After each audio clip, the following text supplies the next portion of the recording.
¿Por qué los Oklahoma City Thunder, los Denver Nuggets o los Detroit Pistons no van a ser campeones?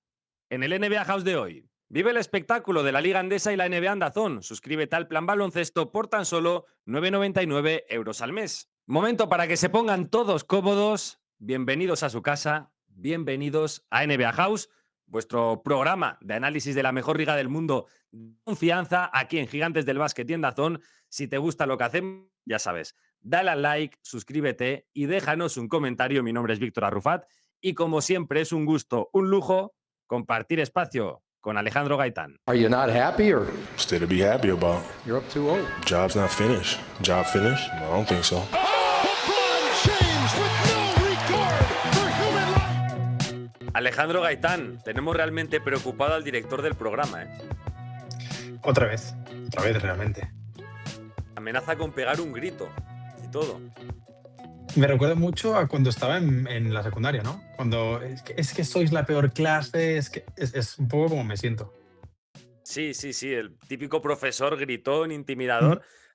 Fíjate, ahora me acabas de desbloquear un recuerdo. Antes los profesores, los entrenadores, todo era bueno o malo en función de si gritaba más o menos. Quiero decir, si gritaba mucho, era mal profesor, era mal entrenador, o bueno, así lo veíamos los alumnos y los jugadores, y si no gritaba nada, era bueno.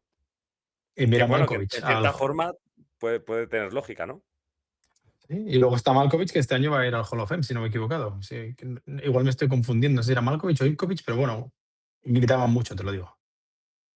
¿Tú, quién dirías que es el entrenador que más grita de toda la NBA? De toda la claro, Thibodeau ya no tiene equipo. Claro, Thibodeau grita mucho, ¿eh? Mira, por ejemplo, yo creo que JJ Redick grita mucho, pero no le hacen caso. Puede ser. Eh, Que tiene que ver una cosa con la otra. O sea, sí, como no le hacen caso, eh, grita mucho. Ime Udoka tiene pinta de gritar mucho. Sí, Udoka tiene pinta de ser, como diría yo en mi adolescencia, un mal entrenador, porque grita mucho y probablemente les haga correr mucho a esos chavales y no tan chavales. Sí. Por cierto, píldora, ¿has visto lo de Kevin Durant, no? Es- He visto lo de Kevin Durant. Me sorprende que no hayan dicho nada, por ejemplo, de Ime Udoka, realmente. Tengo que acabar de leerme el documento, esa página web que ha hecho un bendito usuario de Twitter con toda la información, pero a mí lo que más me gusta de todo es que le preguntaron a Kevin Durant y no ha dicho que no. O sea, le Claro. dijeron, ¿este eres tú? No voy a decir que no. Si luego ya queréis pensar que sí, pues adelante. Kevin Durant representa al tuitero promedio. Exacto. Tampoco, siento que tampoco dice muchas mentiras, ¿eh? En cada uno de esos mensajes. Quiero decir, que están extremadamente cargados de verdad y de desahogo.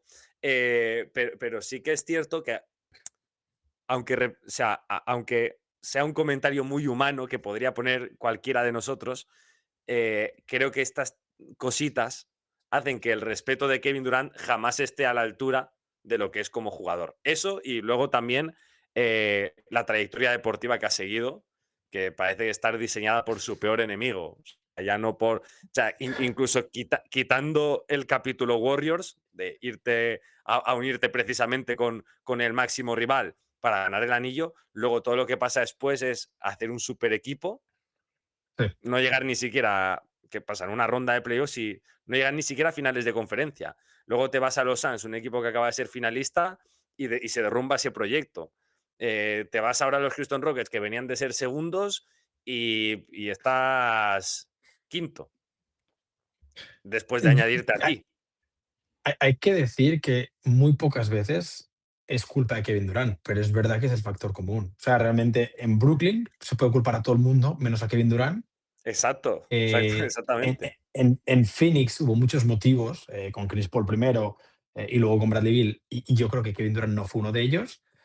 Em, pero es que es verdad, es que es el común denominador y siempre está ahí. Y hay otros que van a una ciudad y ganan y cumplen y su narrativa es muy distinta. Yo creo que em, Kevin Durant está infravalorado históricamente, de verdad lo pienso. Un día deberíamos 100% de hablar de acuerdo. sobrevalorados e infravalorados. Mm. Em, Creo que Kevin Durant está infravalorado, pero es verdad que la narrativa fuera de la pista no le acompaña históricamente. Y Mm. más en una era en la que están Curry. que es leal y campeón, y luego LeBron, que es ciudad a la que va, ciudad a la que consigue que gane el anillo.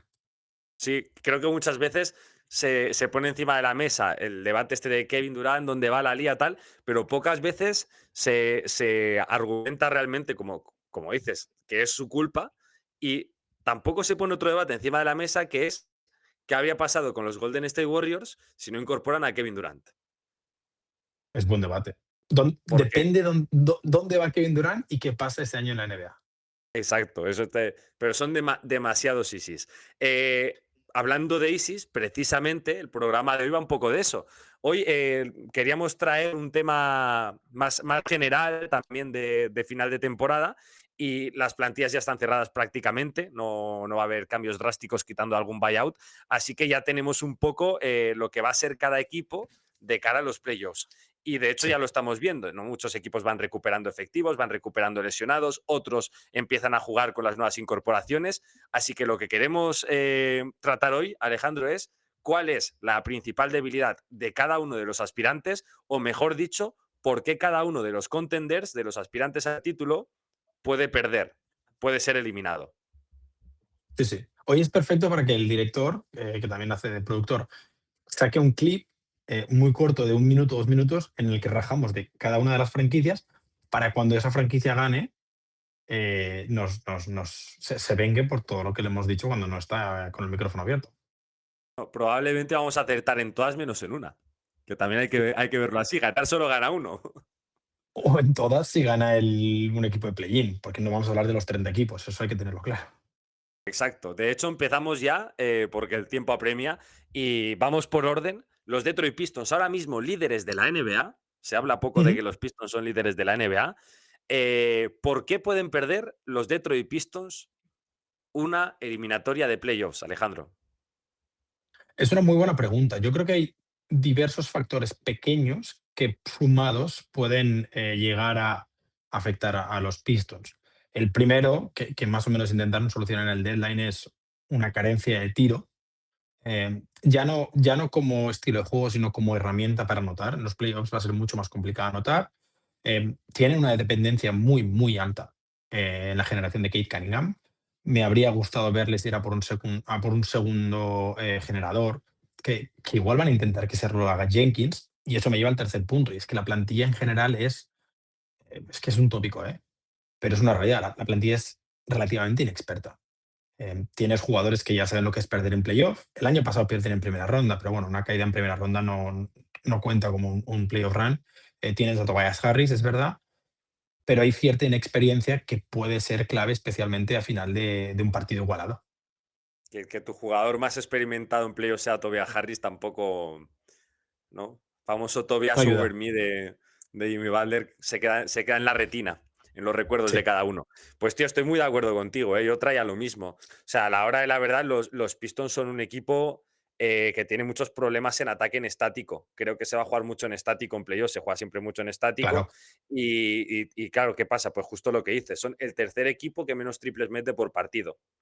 O sea, son muy previsibles porque, como dices, vuelcan toda la generación en Kate Cunningham. De hecho, Ujú. el generador secundario que tenían, que era Jaden Ivey, o tendría que ser, mejor dicho, Jaden Ivey, se ha ido. Caris Lever, que tendría que ser también otro generador secundario, está siendo probablemente el jugador más decepcionante de toda la temporada. Entonces, por ahí, probablemente más por el ataque que por la defensa, se pueden Claro. caer los Pistons, porque eh, pueden volcar mucho la estrategia defensiva los equipos sobre Kate Cunningham y así neutralizarlos. Y por supuesto la inexperiencia. Un equipo Dicho muy esto, joven y perdona, que Víctor, tiene ese margen. ¿Qué? llevo todo el año diciendo que creo que los Knicks son el favorito para el este. A día de hoy creo que cambio y por fin pongo a Detroit como favorito. Mm, Se me acusó de ir con los Knicks, algo que nunca en la historia me habían dicho antes. Em, Creo que los Pistons ya han demostrado que son realmente el favorito de la conferencia este, sobre todo después de la serie de temporada regular que han hecho contra los Knicks. Ha demostrado que son superiores, incluso con bajas, porque llegaron sin, creo que era Isaiah Stewart faltaba, y no sé si faltaba Jalen Duren en el último partido, y les dieron un buen varapalo. Entonces, en ese aspecto, me dan más garantías a día de hoy los Pistons que los Knicks. Dicho esto, siguen con problemas, evidentemente. Sí, sí, eso es, les ganaron sin los dos pivots y con Paul Reed de pívot titular y Tolu Smith de pívot suplente, que es un jugador de G-League. O sea que Sí. un equipo con Karl Anthony Towns y con Mitchell Robinson, que no sabe si habla bien de unos o de otros.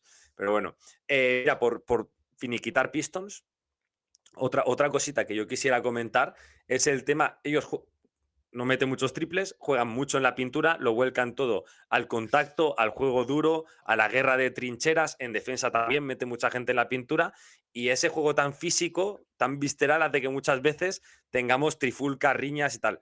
Y son un equipo que no sé hasta qué punto, Alejandro, por ejemplo, a Isaiah Stewart, que es un jugador muy, muy importante, en una de estas se le puede cruzar un cable y que le pase lo que le pasó el otro día, en una eliminatoria de playoffs, donde te estás viendo todos los días con el mismo equipo, salta la chispa y de Sí. repente, bueno, en un quinto o sexto partido con la eliminatoria 2-2 o 3-2, estás jugando sin uno de tus mejores jugadores. Y Sí, digo Stewart, como puedo decir Ron Holland, como puedo decir Ausar Thompson, este perfil, Jalen Duren, son jugadores que te mecha corta. sí, no, pienso igual. Y además, hablas tú de que es un equipo de guerra de trincheras. Jugar contra los Pistons desgasta mucho, pero los Pistons tampoco creo que vayan a ganar fácil. O sea, es un equipo que se va a desgastar mucho y que no me sorprendería que las series fueran a 6 partidos y eso acaba pasando factura a la larga. Sobre todo si en playoff las rotaciones se acortan bastante, que ya no puedes jugar con el 11 o con el 12 de tu plantilla. O sea, Paul Reed, dudo que lo veamos en playoff más de 6 minutos. Y en ese aspecto, eso que dices, esos partidos duros pueden tener un efecto contrario a largo plazo. No en primera ronda, igual no en semis, unas finales de conferencia pueden afectar. Ujú.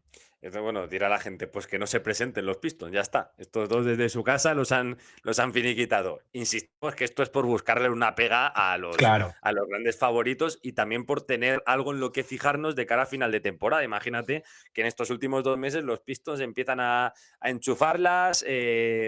Kevin Werther se convierte también en un jugador importante como un generador secundario. Pues oye, cositas a mirar también. A tener muy en cuenta los Oklahoma City Thunder, que son el segundo equipo de la NBA, ya no son primeros, son segundos. ¿Por qué pueden perder los Oklahoma City Thunder? A ver, han mostrado ser vulnerables este año, algo que igual en noviembre nunca habríamos pensado, pero creo que los dos principales argumentos contra Oklahoma son la historia. Llevamos 7 años sin ver un campeón ganar 2 años, 2 años consecutivos, porque es muy complicado, porque necesitas suerte, necesitas salud, necesitas buenos matchups y es muy complicado. Y luego, para mí, el segundo motivo que puede es que tiene una conferencia muy difícil. O sea, cualquiera de los cuatro que se meta en semis del oeste, si sale campeón, no va a ser una sorpresa, por lo que teóricamente van a tener un camino mucho más complejo de lo que podría tener cualquier candidato en el este, creo yo. Imagínate encontrarte con Denver en semifinales. Para mí, el principal contra de estos Thunder es el entorno, el contexto, el alrededor de los Thunder, el que es muy difícil ganar los seguidos. Como plantilla, siguen siendo la mejor, creo. Eh, Ujú. Se merecen ser considerados favoritos porque son el campeón, pero no son el equipo de noviembre. Ahora, veremos hasta qué punto no son el equipo de noviembre porque van un poco con el piloto automático, porque han tenido muchísimas bajas. El problema del rebote defensivo, bueno, ya claro, ¿cuántos ha perdido Hartenstein? ¿Cuántos ha perdido, bueno, Chet no tanto? Problema de anotación, ya claro, es que J-Dub no juega 8 partidos consecutivos. Entonces, en ese aspecto, muchos de los problemas actuales son relacionados a la salud, pero es verdad que en abril, mayo, la cosa cambia. 41 minutos juntos han jugado el quinteto titular en toda la temporada. Estamos cercando ya los 60 partidos y es realmente preocupante. O sea, yo creo que junto a todo lo que has dicho, la feroz competencia y la historia, para mí el principal asterisco de los Thunder son las lesiones. Yo creo que Sí, en un escenario ideal, probablemente con todos sanos, son el grandísimo favorito. Para las apuestas siguen siendo el gran favorito. Pero aquí la cuestión es que eso, estamos casi en 60 partidos y estos tíos han coincidido en 40 minutos tan solo. Entonces, sí, sí. habrá que reflexionar y decir, bueno, pues si de 60 partidos han coincidido en 40 minutos, cuando tenga que jugar yo 2 meses, y todas las noches partido, partido, partido, partido, Claro. mm, partido duro, físico, viaje constante, no sé. A ver, es verdad que el año pasado el dato era muy similar, y empezaron a jugar juntos en playoff y aquello fluyó como si nada. Tampoco Cierto. ganaron los playoffs tan fáciles como se puede recordar. Recordemos 2 séptimos partidos contra Denver y contra Indiana en las finales. Pero, comparto lo que dices, o sea, hay un tema de salud y no es que sea algo un asterisco. No, es que son jugadores que históricamente, arrastran problemas físicos. Quizá J-Dub no tantos, pero tanto Chet como Caruso, como Hartenstein, son jugadores que han tenido problemas físicos. Ahora está el caso Shea, que veremos cuánto tiempo se va a perder, pero una lesión en febrero entrando en marzo, es que no la quieres. Porque como sea un poco tonta, ya no entró en el MVP, pero que igual llegas a playoff sin el ritmo competitivo que necesitabas. Es verdad que la semana de descanso, el play-in ayuda, pero las lesiones son un factor muy importante a tener en cuenta en estos Thunder. Totalmente. Siguiente equipo. El último que tiene el 70% de victorias, San Antonio Spurs, con un 71% de triunfos, tercero de la NBA. ¿Por qué no van a ganar la NBA los San Antonio Spurs? Aquí para mí uno de los problemas es que sus guards son irregulares, en el sentido en el que siempre aparece uno, pero muy pocas veces aparecen varios o de manera continuada. Puede aparecer mañana Fox, al día siguiente Castle, y no hay ningún problema, ganan los 2 partidos. Pero igual en playoff contra Denver, contra Oklahoma, necesitas que aparezcan todos. Hablo sobre todo en ataque. En defensa me parece un muro de hormigón armado y sobre todo tener el factor Wemby detrás, que creo que todavía no lo hemos visto al 100%, pese a los partidos que están dejando. Ese es un factor. Y luego, bastante relacionado, creo que es el triple, que es un problema que vamos a mencionar constantemente porque aplica a Detroit, aplica a Oklahoma, aplica a San Antonio, aplica a unos cuantos más en la lista. Pero el tema del tiro exterior, tienes a Champagny, que sí que ha explotado este año, pero el resto de tiradores son muy regulares. Y en ese aspecto, tú necesitas como mínimo abrir la pista, especialmente si los números con Wemby y Cornet son tan altos. O sea, tú vas a necesitar esa pareja interior en playoff, por lo que el resto tienen que poder abrir la pista. Y ese para mí es el gran factor junto con la inexperiencia. Eh, Totalmente de acuerdo contigo. ¿Qué más te voy a decir? Yo lo llevo pensando toda la temporada. Este equipo, independientemente de que esté Wemby o no, depende casi siempre del rendimiento de los exteriores. Es el termómetro de Mm, este equipo. De hecho, sí. cuando se lesiona Wemby, creo que van 9-3 con Wemby lesionado en el tramo en el que se lesiona, porque está muy bien Fox, porque está muy bien Dylan Harper, porque, como decía, Champagny estaba a un nivel de eficiencia insostenible, de hecho lo estamos viendo últimamente. Sí que yo también voy a apuntar otra cosa. No sé, tengo una sensación incluso de crisis de estilo, ¿no? De crisis de forma de jugar. No me convence cómo usan a Víctor Wembanyama y creo que va a haber Ya. mucho debate cuando los eliminan, si les eliminan, por supuesto. Creo que se va a cuestionar mucho cómo está jugando Wemby, el tanto uso que tiene lejos del aro, que cada vez intentan que juegue más cerca del aro, ¿no? Pero es cierto que tú ves, quitando cuando juega contra un equipo muy destapado o que cambian todos los bloqueos como los Lakers, le cuesta mucho llegar a posiciones interiores, se conforma mucho Sí. con tiros de media larga distancia, mucho bote en línea exterior. Creo que, no sé, no es a lo mejor el juego que esperas de un tío tan diferencial físicamente.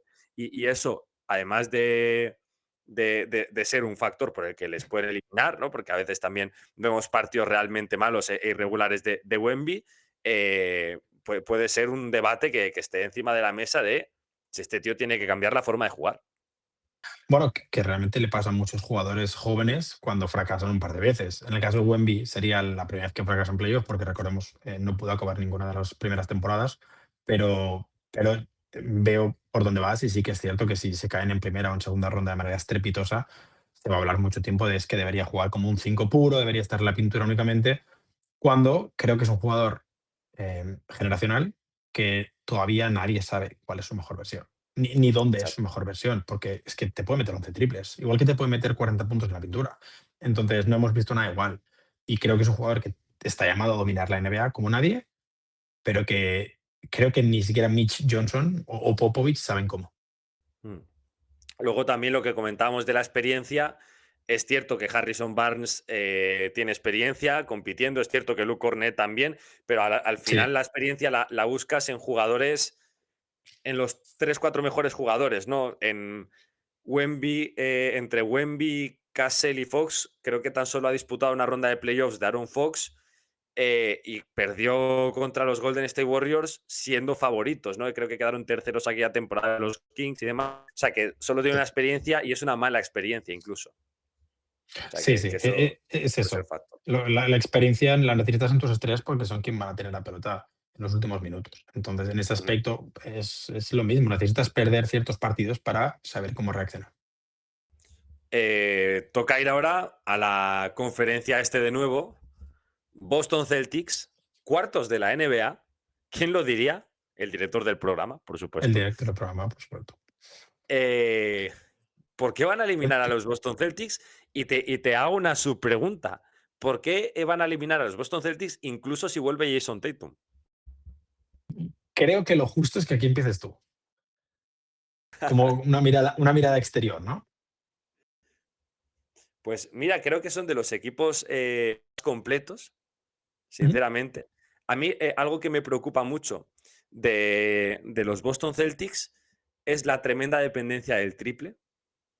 Creo que el año pasado cuando caen, siento que están en un momento malo en el tiro contra los Knicks Sí, y tienen la crisis de estilo que hablamos de los Spurs, pues ellos también se empieza a decir, no, es que no puedes basar tu juego en tirar 50 triples cuando estás fallando 35 cada noche. Y creo que el ser el equipo que más triples tira, junto con los Golden State Warriors, el equipo que más porcentaje de puntos vienen de triples, jugártela a esa aleatoriedad de tener un buen día, sí. de que tus secundarios jugadores tan jóvenes como tiene esta temporada sobrevivan a esa presión de los playoffs, pues puede ser un peligro.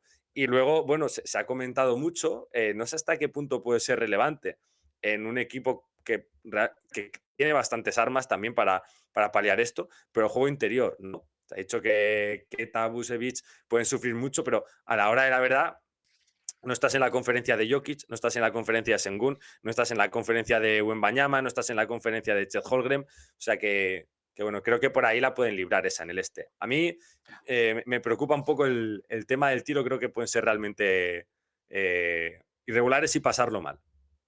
Sí, a mí sobre todo me gusta lo que comentas de los jugadores jóvenes, porque sí que es verdad que igual nombre por nombre, y se vio esta pasada madrugada. O sea, si tú miras nombre por nombre plantilla de Lakers y de Celtics, es que igual dices la de los Lakers parece mejor en el Mm, papel. Es que no tienen a Baylor, Sherman y Keta de titulares, pero son jugadores los de los Celtics que cumplen un rol a la perfección y que saben qué hacer, saben cómo hacerlo, lo hacen genial por culpa de Matsula.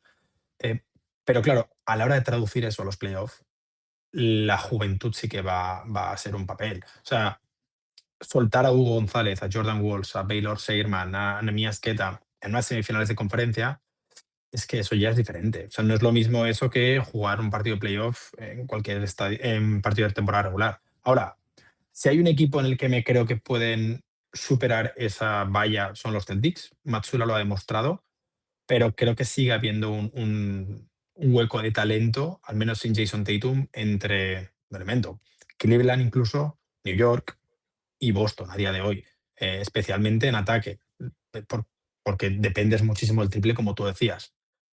ujú. Si vuelve Tatum, también creo que has de añadir un problema de disrupción, de que cómo vas a meter a un jugador que necesita la pelota para ser diferencial y que es verdad que te va a mejorar en todo, pero que no sabes a qué nivel va a estar y que luego vas a tener que adaptar mucho, porque el juego de Boston del año pasado con Tatum no se parece en nada al juego de este año de los Celtics sin Tatum.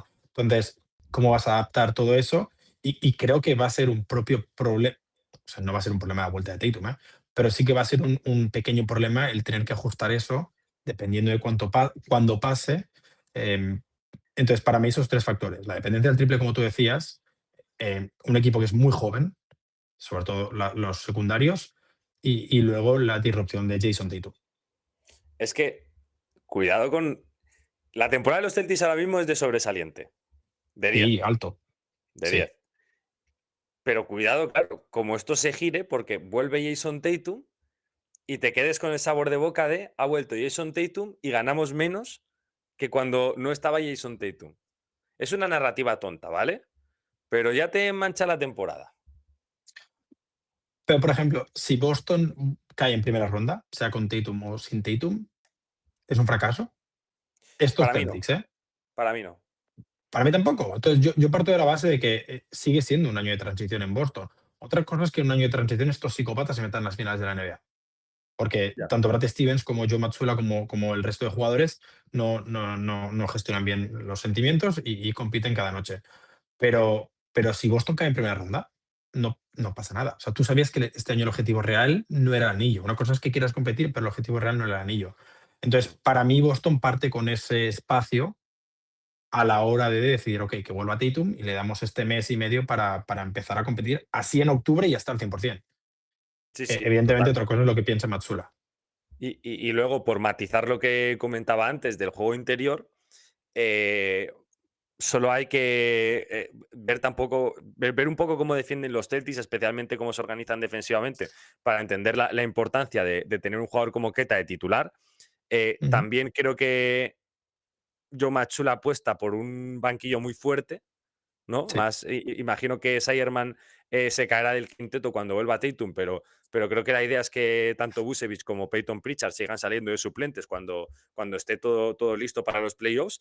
Y comentar el juego interior, o sea, son, después de los Thunder y los Pistons, con mucha diferencia con el siguiente, el mejor equipo defendiendo la pintura y defendiendo acciones cerca del aro. O sea que, pese a que pueda parecer que un jugador como Keta no es un gran pivot, realmente no podemos decir que el juego interior sea una carencia, porque eh, la anotación interior nunca la han necesitado en los últimos 3 años, ¿no? Quizás eso No. te lo dan más las estrellas, Tatum y Jaylen Brown a base de penetraciones, no tanto un jugador interior, ese perfil de intimidador, pues por su forma de defender, tampoco es que necesiten un Wemby o un Gobert y por los No. perfiles defensivos que tienen.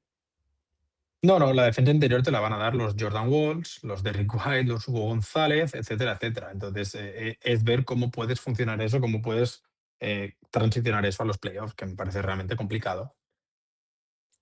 Vamos ahora ya con equipos que quizás no están tanto en la casilla de aspirantes, y lo vamos a hacer de una forma un poco más breve. El siguiente en la lista que tenemos son los Knicks, quinto de la NBA cuando estamos grabando este vídeo. ¿Por qué los Knicks no van a ganar la NBA? Por el mismo motivo por el que se van a meter en semifinales sin ningún problema, y es por su pareja estrellas, por Jalen Brunson y Karl Anthony Towns. Son jugadores que en ataque te pueden ganar cualquier partido y que en defensa vas a seguir atacándoles, como si fueran tú y yo defendiendo la pintura. Eh, mm, Hay muy pocas parejas en equipos contenders que defiendan el pick and roll peor. Sí. Igual Luka Aiton, se me ocurre, y poco más. Eh, o sea, si tú ahora me dijeras, Mitchell Robinson puede jugar 32 minutos, yo te pongo a los Knicks en candidato favorito en el este. Pero claro, Mitchell Robinson no puede jugar 32 minutos por un motivo o por el otro, ya sea por las faltas, porque no mete los tiros libres, por la salud, por lo que sea. Y tienes que jugar con Towns. Y Towns tiene unas limitaciones defensivas que, por ejemplo, el año pasado contra los Celtics supieron solucionar, pero que luego Haliburton les destrozó, o Haliburton o Nembhard incluso les destrozaron por completo. Entonces, en ese aspecto, creo que Jalen Brunson y Karl Anthony Towns son la pareja ofensiva que va a llevar a los Knicks sin ningún tipo de problema, como mínimo a semifinales, y luego pueden ser el principal motivo por el cual no pasen a las finales, como mínimo. Sí, estaremos de acuerdo que por nombres puede ser la mejor plantilla del este, pero el encaje de Ujú. las dos estrellas es rarísimo. Justo por lo que has Sí, dicho, es que además son malos defensores, muy malos defensores, pero son en posiciones clave. La posición de base, la claro. posición de pivot, es muy complicado sacarles de las acciones de balón. Y también sumo yo a que además tampoco se complementan tantísimo. O sea, tampoco Ya, es una explosión de sabor cada ataque de los Knicks. Al final es una jugada de Branson de bloqueo directo. Incluso Branson siento que está más cómodo con Mitchell Robinson. Yo creo que mucho sí, más. que todo va a ir por ahí, por la defensa y por la irregularidad de Karl Anthony Towns, que es un jugador que yo no me fío de él nada de cara a los playoffs. Te puede hacer un partido que te gane el partido él solo, pero luego el Sí. siguiente, cuando lo eches en falta, estar a lo mejor 2 o 3 partidos que eso, 14 de 16 puntos con un 5 de 13, ¿no? Pues eso. Denver Nuggets. ¿Por qué no van a ser campeones los Denver Nuggets? Creo que hay que ir al tema de la salud otra vez. Es que realmente se me ocurren muy pocos motivos para pensar en que Denver no pueda o no tenga argumentos para ser campeón, porque mantienen al mejor jugador del mundo en su equipo y eso debería ser un argumento suficiente, pero han tenido muchísimos problemas físicos. Siento que están cargando mucho a piezas clave, especialmente Jamal Murray, de cara a la temporada regular, algo que no solía pasar. Y luego para mí otro tema es que piezas de rotación que han ido apareciendo en estos meses por necesidades del guión, luego no les vas a poder dar 25 minutos en playoff, porque en playoff van a jugar los que tienen que jugar. En playoff hay una rotación de 8 y todos sabemos cuál es la rotación de 8. Entonces, en ese aspecto, vamos a ver cómo pueden solucionar ese tema los Nuggets, pero se me ocurren esos dos motivos. Ujú. Sí, totalmente de acuerdo contigo. Ya no solo es el físico por la salud, sino también el físico por lo que decías de Jamal Murray. Hemos visto que los mejores momentos de los Nuggets son cuando Jamal Murray está fresco, es el lanzallamas, es Ujú. el termómetro, ¿no? Que comentábamos antes. Y creo que si llega muy tostado Jamal Murray, este equipo lo puede notar mucho.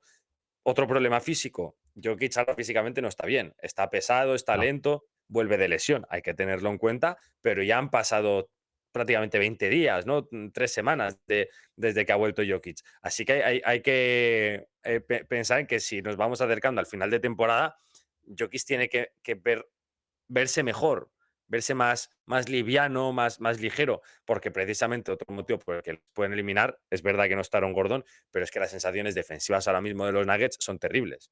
Entonces, Sí. por ahí se pueden juntar varios factores. Aún así, otro equipo que decimos, si están todos sanos, pues son el gran retador a los Thunder, ¿no? Deberían serlo porque por el trabajo que se hizo en verano, seguramente es la mejor plantilla que le han dado a Jokic desde el anillo. Decimos algo rápido también de los Cleveland Cavaliers. ¿Por qué no pueden ser campeones los Cleveland Cavaliers de James Harden, Evan Mobley, Donovan Mitchell y Jarrett Allen? Porque la última vez que James Harden jugó 2 series consecutivas buenas, todavía jugaba en Houston. Uh, bien, bien, buena esa. Me gusta, estoy de acuerdo contigo, ¿eh? N- De hecho, lo No, no, estamos viendo no incluso en esta, digo, en esta luna de miel sí, con los Cavaliers, que tiene partidos muy regulares.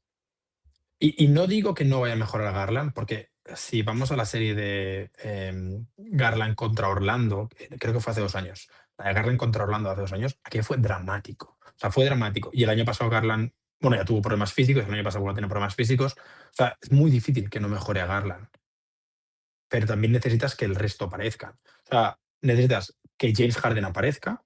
Donovan Mitchell va a estar, porque siempre está. Donovan Mitchell es uno de los jugadores con mayor upgrade cuando llegan los playoffs. Y la gente realmente no entiendo por qué no lo reconoce. Creo que es el quinto máximo anotador de la historia en los playoffs, puntos por partido.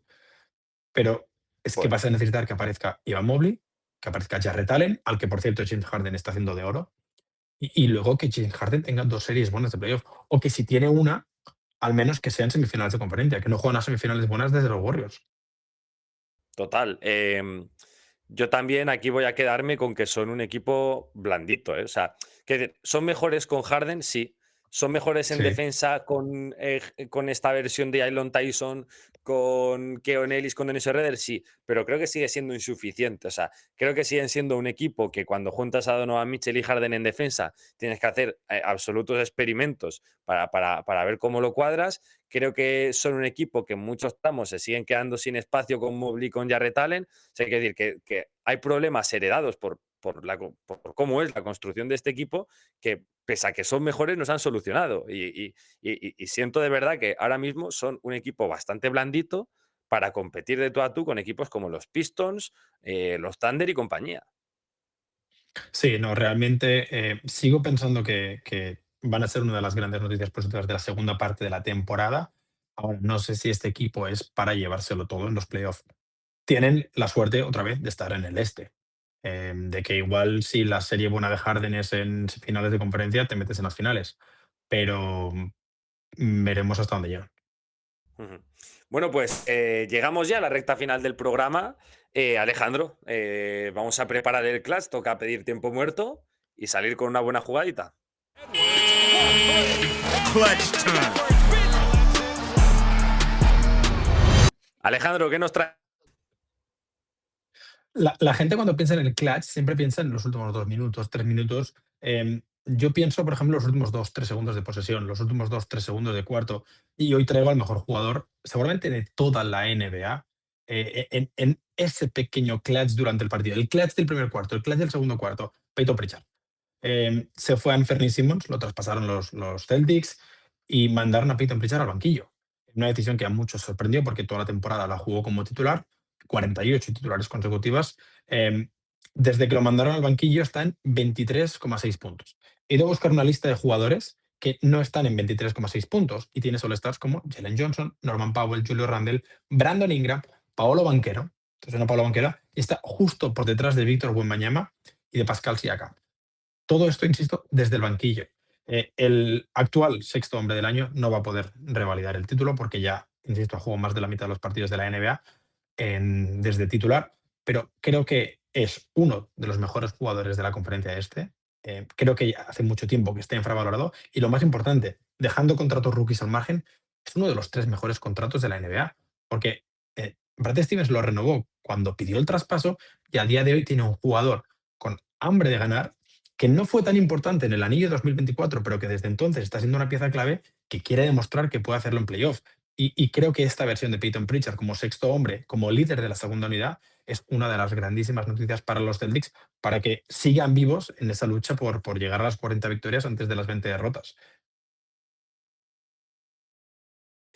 Fundamental. Y en estos Celtics que se vuelcan un poquito más en el uno contra uno, tener ¡Fua! ese turnismo Jaylen Brown, Peyton Pritchard, hace que los ataques que el ataque sea más sostenible o que te da una sensación de que son más peligrosos en ataque. A mí me gusta mucho desde que está saliendo de suplente cómo queda. Y como decíamos antes, pensando en que va a estar Tatum de titular por Sherman, que vas a tener a Peyton Pritchard, a Vucevic, a Hugo de suplente, se te queda una rotación bastante guay, bastante apañada. Sí, sí, la verdad que Pritchard es uno de los motivos para confiar en estos Celtics cuando los tiros no entren, que decías, esa dependencia del triple. Cuando Boston está atascado, suele ser Pritchard, si no es Derrick White, suele ser Pritchard el que mete el triple que abre el tarro de las esencias. Sí, sí, además también cada vez más apareciendo por la pintura ahí, en ese perfil de jugador escurridizo que es.